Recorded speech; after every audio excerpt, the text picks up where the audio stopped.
the shadows, bound for the gallows, a dead man walking, till love came calling.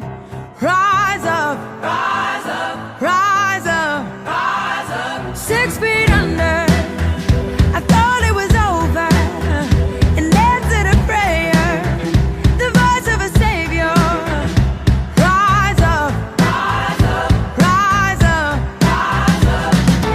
All at once I came alive, this beating heart, these open eyes, the grave let go, the darkness should have known. You're still rolling stone. You're still rolling stone. Hello everybody, thank you so much for joining with us today. It's wonderful to be able to get together in these interesting days in which we live from the comfort of our own living rooms. Thank you very much to the tech people that make this work each and every week.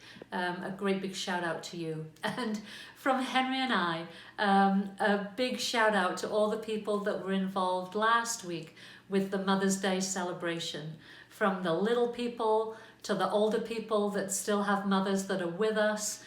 Thank you so much. It really warmed our hearts to be able to watch you and to participate in the joy of Mother's Day. And Wanda, seeing your grandchildren at the end of our time together was such a beautiful thing. Thank you for including them. It was a wonderful way to be embraced by your family in the midst of being apart. There are many things that we do as a community to strengthen our community, even in these times. One of the things is through #4Paris. There are volunteers who have been getting groceries for people and doing errands for people, and that's been really wonderful. It's really been a hand of helping in a very difficult time. So thank you to everybody that's involved with that. We have a new initiative that's going to be coming up before too long, and I'm going to let Bruce speak to that. So Bruce, here's to you. Hi everyone, it's Bruce here. I'm one of the pastors at Paris Presbyterian, and I wanted to make you aware of something coming up that I think you'll be interested in. Most of you are probably really excited to get out of the house and do something, and I think we have a great solution for that, and that would be to participate in the Paris Community Food Drive, which is coming up on June 13th. We'll be looking for volunteers to distribute flyers the week prior on June 6th, and then coming back to collect food. And this is a great opportunity for you as a family to come out. We've taken all the precautions necessary, and we have great support from a number of churches in the community, and our goal is to blanket the entire town and raise a significant amount of food to be distributed and managed by the Salvation Army Food Bank in town here to deal with any food security issues throughout the summer. And so I want to encourage you to go to parisfooddrive.com, sign up, or just connect with me, and we'll get everybody lined up for the distribution of flyers, letting people know we're coming back the week later to pick up the food. So check out parisfooddrive.com, and I look forward to working with a bunch of you to get food collected for those who need it most in our community. If you can be involved, reach out to contact@parispresb.ca. Now we're going to join in some singing, led by Wanda. Are you ready, kids?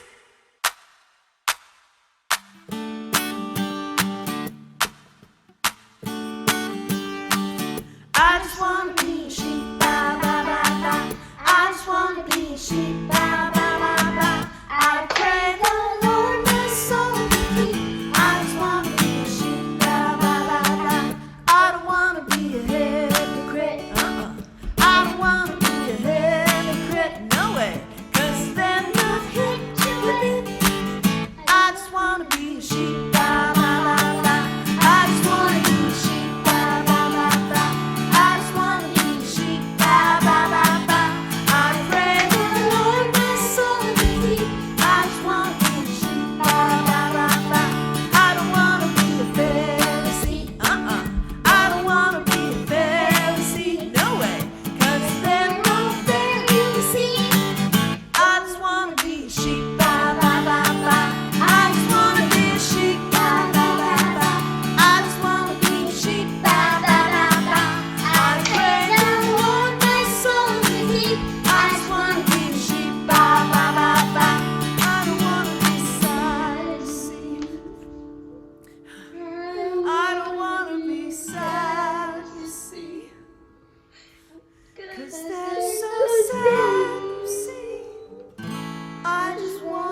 touching every heart.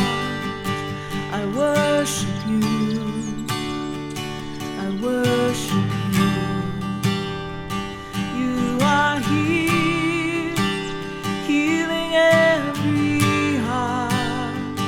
I worship you, I worship you. You are here, turning lives around. I worship you, I worship you. You are here, mending every heart. I worship you, I worship you. You are waymaker, miracle worker, promise keeper, light in the darkness. My God, that is who you are.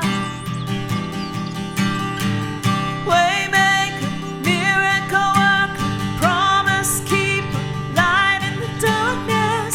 My God, that is who you are. That is who you are. That is who you are. That is who you are. That is who you are. That is who you are. That is who you are. That is who you are. That is who you are.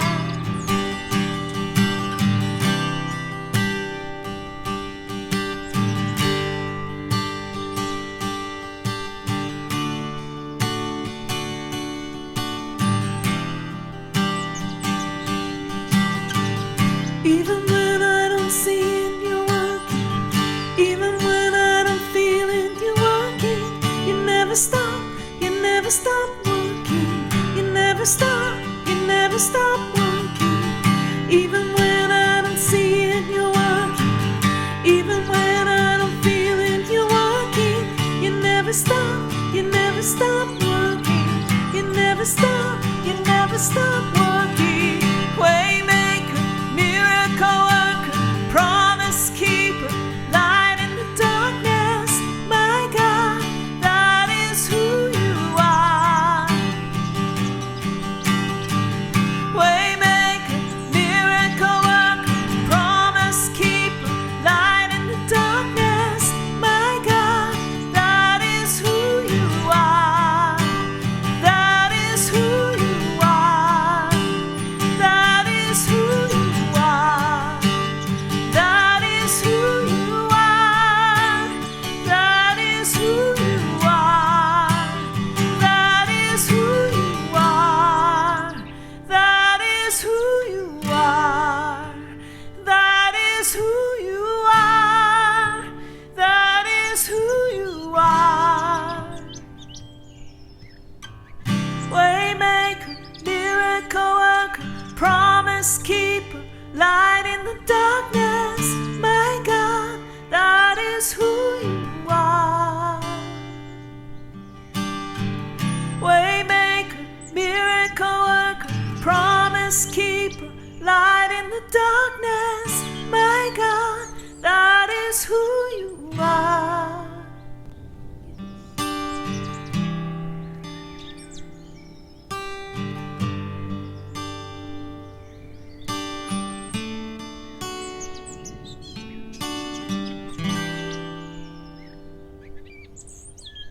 Welcome back. Glad you are joining us. I some of you are probably thinking, oh, wait a second here. Last week, suit and tie. This week, t-shirt and a toque. Like, what is the deal?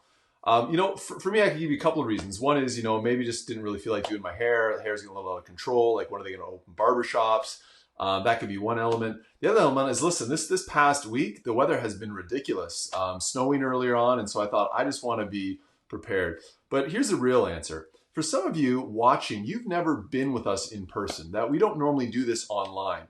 But at some point, eventually, we're going to get back to in-person gatherings. But listen, we're still going to do all this online opportunities as well. But if you ever do want to show up and meet us in person, we want you to know that you can come however you want, whatever makes you comfortable. If you want to show up in a suit and tie, that is awesome. If you want to show up in a toque and a t-shirt and a pair of jeans, that is also most welcome. Because what is most important to us is not what you are wearing, not even kind of where you are in the midst of life, but rather, are you wanting to take that next step to understand just who Jesus is and what he means? Because we don't want any other barrier to get in the way. And so, toque this week, suit next week, who knows what's going to come in the next number of weeks. But we are so glad that you are tracking with us, that you are jumping online with us. We're going to begin a new series today called I Have a Question. And the question is this: with what we are facing, is this like the sign of the end of times? Now, you may be wondering, like why are we asking these questions? And I can see part of the reasoning. When you start to look at what we believe as Christians, we believe that Jesus is returning again, that there's going to be this second coming, that when Jesus died and then rose and then ascended into heaven, he told his followers, I will come again. And so there's this sense of this event, this moment that first century Christians were waiting for, that we've been waiting for the last 2,000 years, and generation from generation continues to ask the question, is now the time? And so some people look at what is happening and wonder, is this the event? Is this what is signifying Christ's return? For many of them, when they start to ask this question, they turn to the last book in the Bible, the book of Revelation. When they look at some of the signs and some of the symbolism that is there. And so this week, we're going to jump into that question and look at the last book of the Bible, the book of Revelation, and ask, is this reasonable to believe that maybe we are in the end times? But before we do, just a little bit of context, because I think a lot of times there's two kind of camps that personally I think are unhelpful when it comes to understanding the book of Revelation, the last book in the Bible. And the first camp is what I would refer to as the avoidance camp. And maybe this is more familiar to you. And the avoidance camp is like, listen, I'm not going to read Revelation. I'm not going to worry about Revelation because it's got weird imagery. It's kind of violent. It's kind of disturbing. There's things in there that I really don't understand. And so I'm just not going to even bother with it. If you're in that camp, let me ask you this. If you're reading a great novel and you're reading along and then you get to the last chapter, do you just close it up and say, I've read enough. I kind of figured it out. I'm good.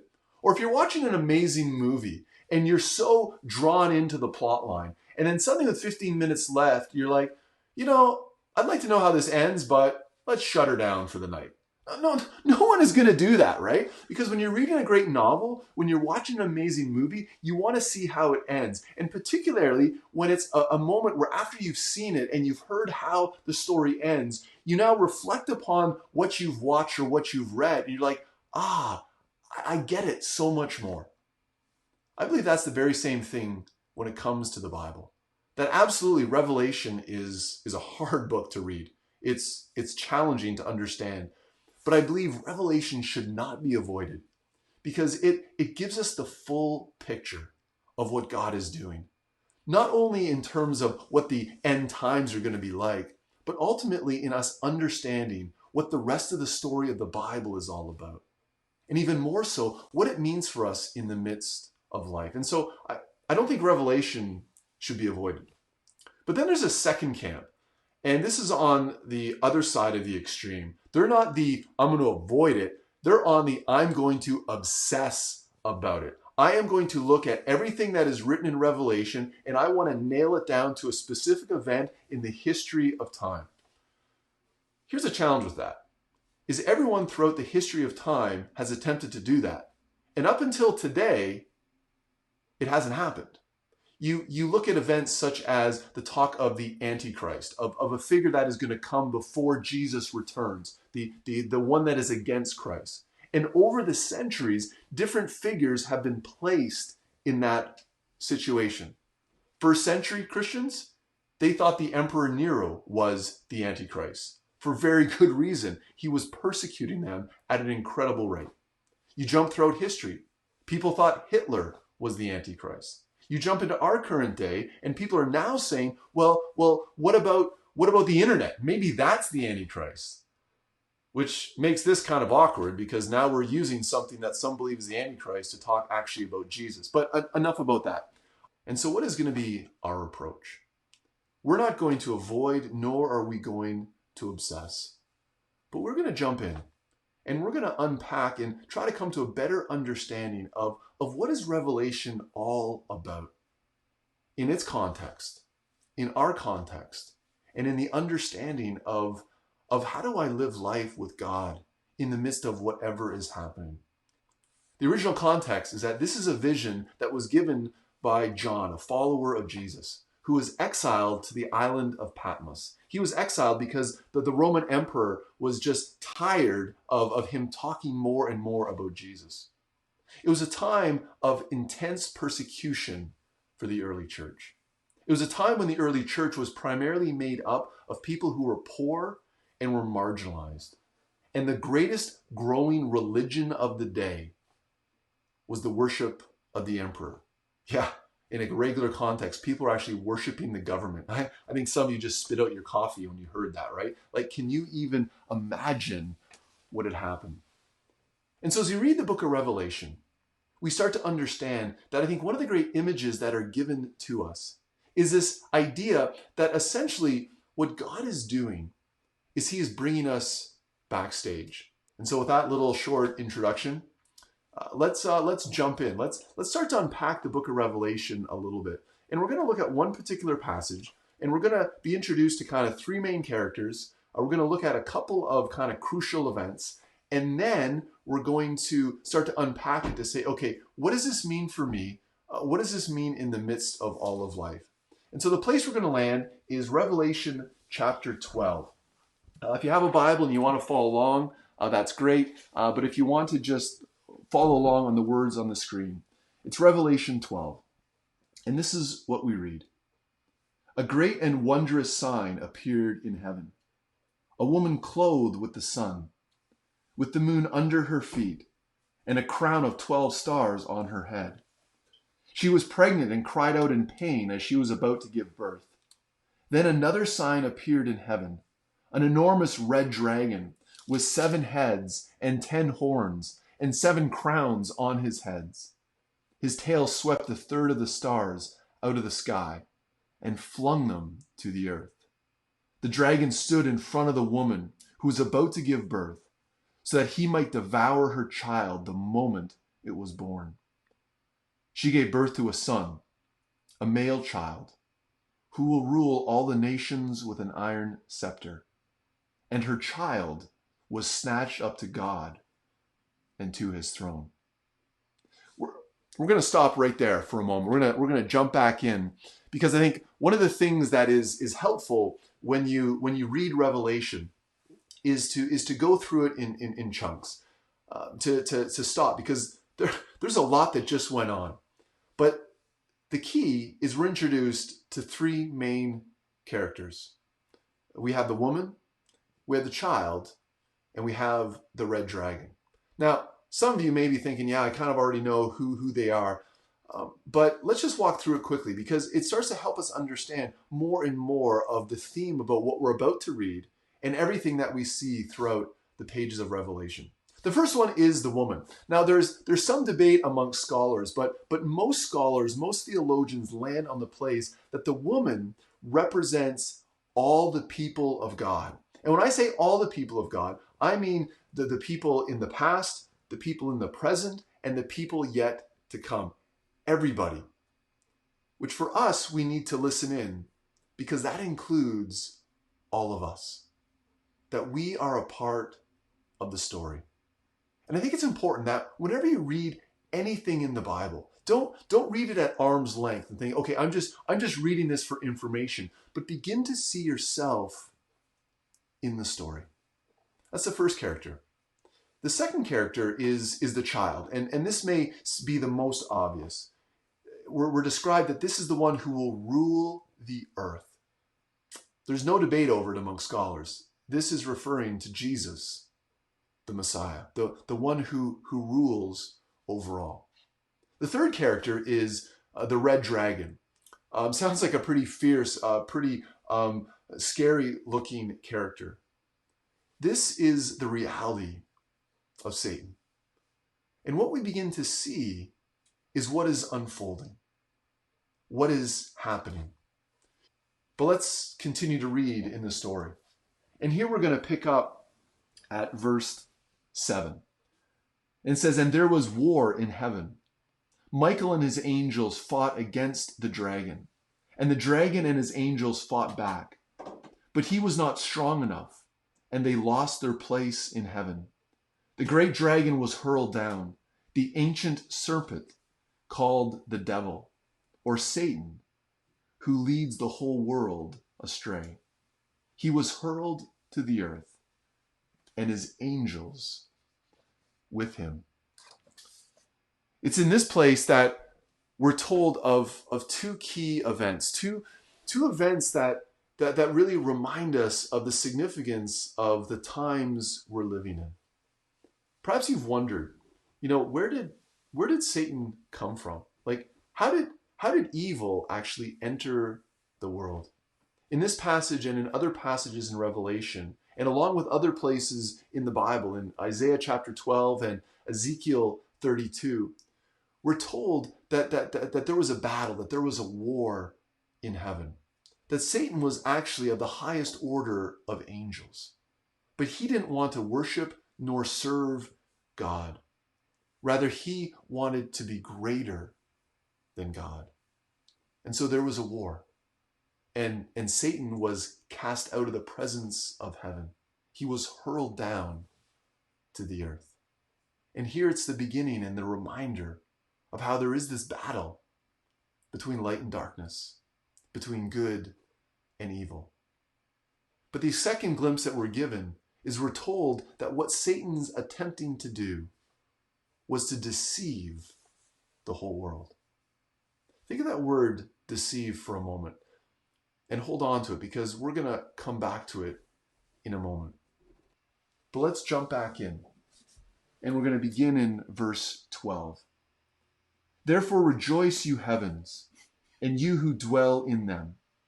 But woe to the earth and the sea, because the devil has gone down to you.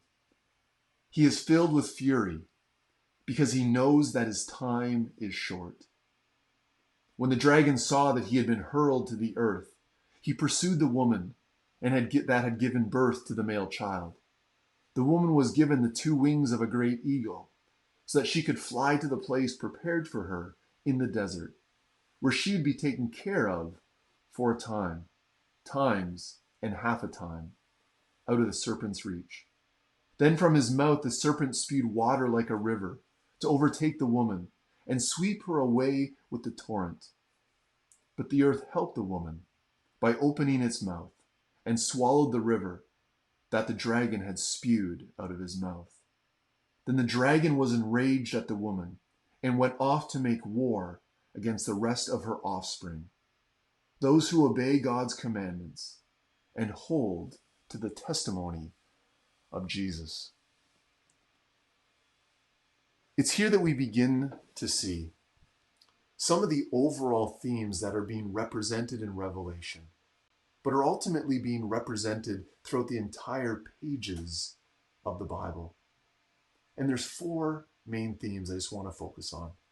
The first one is that we see in this passage the fact that God is sovereign, that he is the one to be worshipped, because ultimately he is the one in control. In the passage we read in verse 12, we're told that as Satan was hurled to the earth, in verse 12 we're told he is filled with fury because he knows his time is short. Oftentimes when we look at life, when we look at the reality of what we are facing, we may wrestle with the question of, is God in control? But we're reminded in this account that God is sovereign, that God is in control of all things. The second theme is that Jesus is victorious.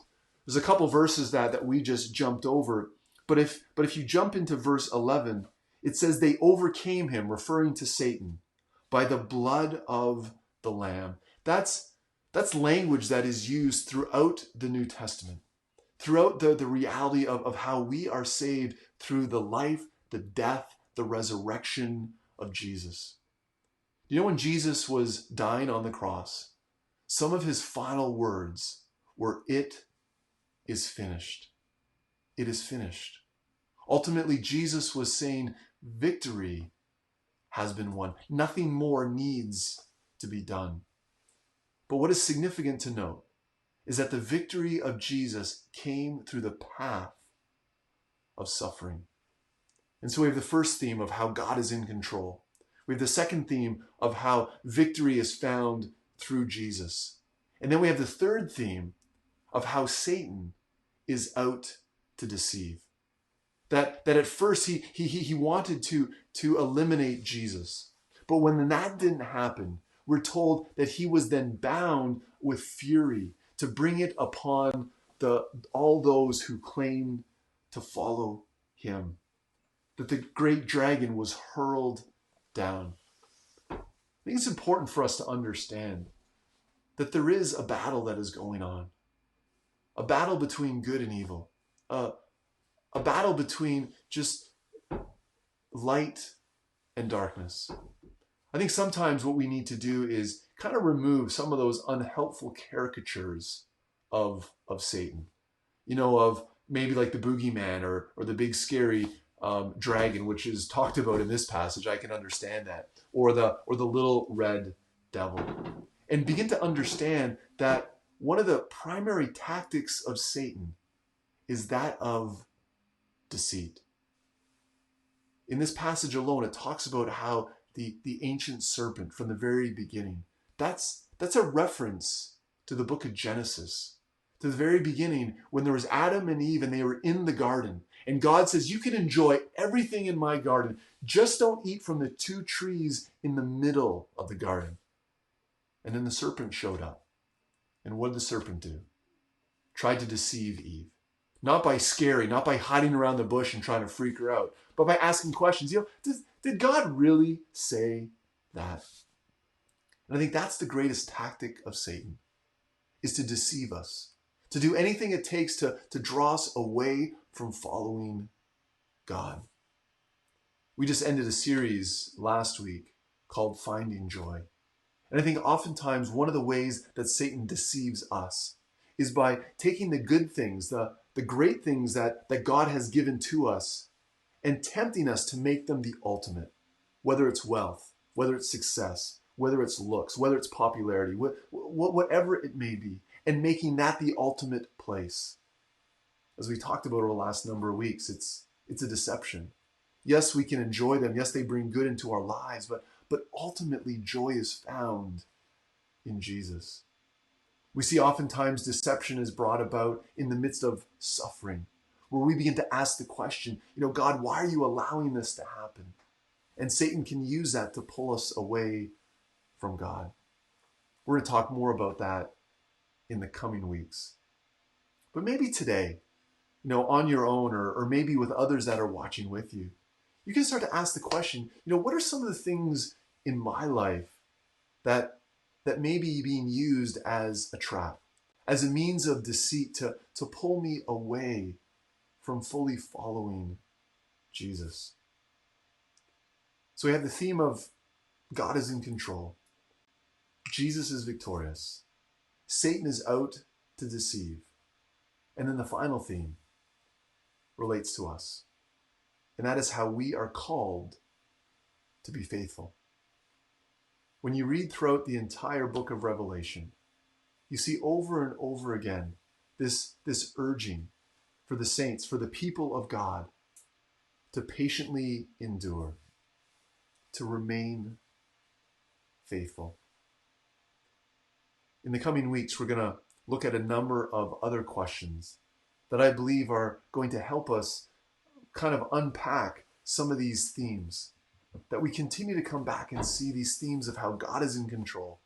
Jesus is victorious, yet Satan is out to deceive, yet we are called to be faithful. And so what's our takeaway? What's our place that we go to here today? I think for myself, one of the frustrations I find in life is when there's things that I can't control. We're in a season where there's a lot of things we can't control.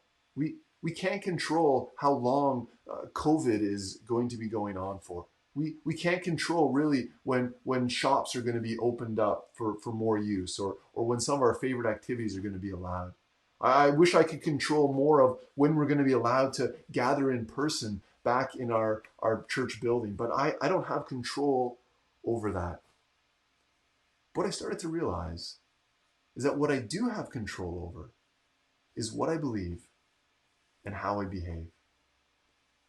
I don't know. Could we be in the last days? Maybe. The reality is every generation has asked that question. When we start to look at the book of Revelation, are these now suddenly signs of Jesus' return? Maybe. But I think the greater question is, how are we living today? Because whether or not Jesus returns this week, next month, next year, or decades from now, we have no control over that. You know, Jesus actually told his disciples that no one will know the day nor the hour of his return. And so why are we trying to predict it? We have no control over it. What we do have control over is this: how we live. And the question I land on every day is, am I being faithful to Jesus? It might be too simplistic, but it's helpful for me. I begin to ask myself the question, are my actions, are my thoughts, are my desires drawing me closer to Jesus or pushing me further away? Just before I jumped on camera, I felt an urge to drop in on someone who's not really connected with our church. They live out of town, they live kind of far away, but I thought, no, this is something I should do, because I believe that God was just asking me to do it. And as I thought about it, I thought, no, but I gotta do all these other things, all these important things, like, get prepared for this online gathering. But then I was reminded of, am I being faithful? Am I doing what God is asking me to do here today? What about you? This coming week, there's going to be opportunities. There's going to be decisions. There's going to be choices. The place I want to land is in the midst of all of life. I want to be faithful to Jesus. Because then, whenever he returns, whatever that may be, I'll be reminded that I will be a part with him forever. So just as we conclude, let me pray for us as we continue. Let's pray. And so Jesus, thank you for this time. I pray that as we continue to work through Revelation, that there'd be a greater sense of clarity, that we'd be reminded that God, you are in control, that Jesus, in you we have victory, that we would not be deceived by the schemes of Satan, and that we would choose to live lives that are faithful every day. We pray for the world that we're in right now. We give thanks for the many people who are serving in a variety of ways. We pray for their safety and for their protection. We pray, Jesus, that in the midst of all that we are facing, that we would live with a sense of hope, that we'd be confident that you are with us, and that we'd be willing to serve others. And so go with us this day, we pray. For we ask all these things, Jesus, in your name. Well, thanks for jumping online and joining us again today.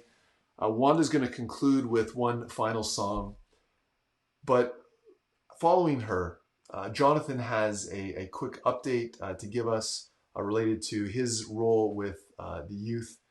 And then join us next week as we're going to look at the question through the lens of Revelation of, what about suffering? Why is there bad things in the midst of this world? Have a great week.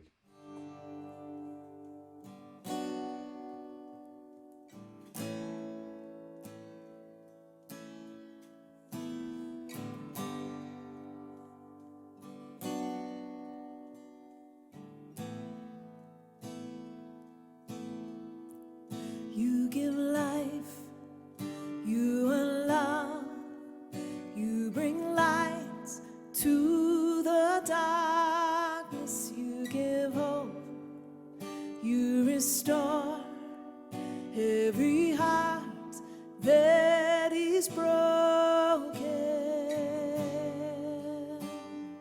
Great are you, Lord.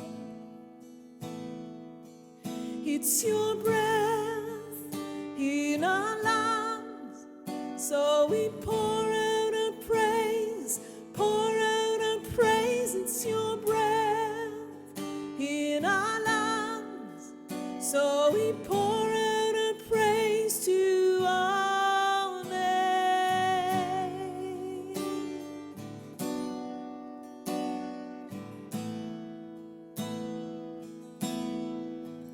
You give life, you are love, you bring light to the darkness, you give hope, you restore every heart that is broken. Great are you, Lord. It's your breath in our lungs, so we pour out our praise, pour out our praise. It's your breath in our lungs, so we pour out our praise, pour out our praise. It's your breath in our lungs, so we pour out our praise, pour out our praise. It's your breath in our lungs, so we pour out our praise to our land.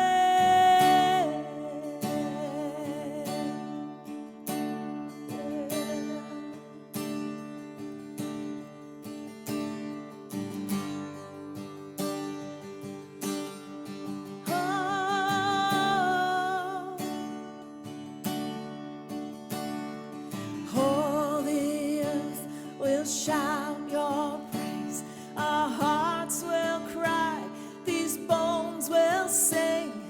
Great are you, Lord.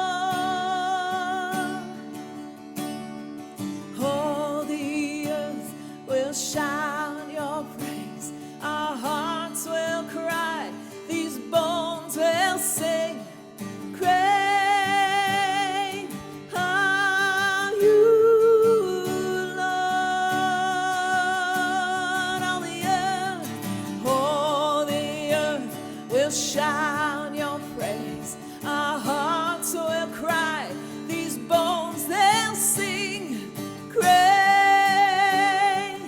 are you, Lord. It's your breath in our lungs, so we pour out our praise, pour out our praise. It's your breath in our lungs, so we pour out our praise, pour out our praise. It's your breath in our lungs, so we pour out our praise, pour out our praise. It's your breath in our lungs, so we pour out our praise to our land. Oh yeah, to you only.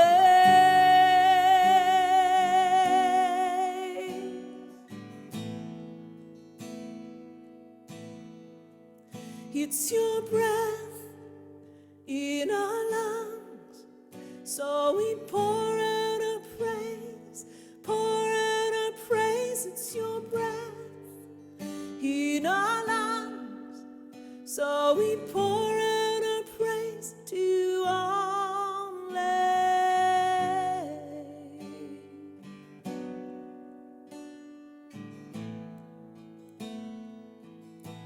To our land.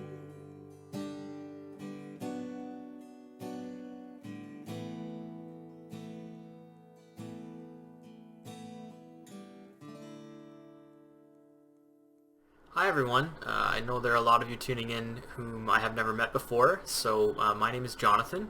Thank you for joining us.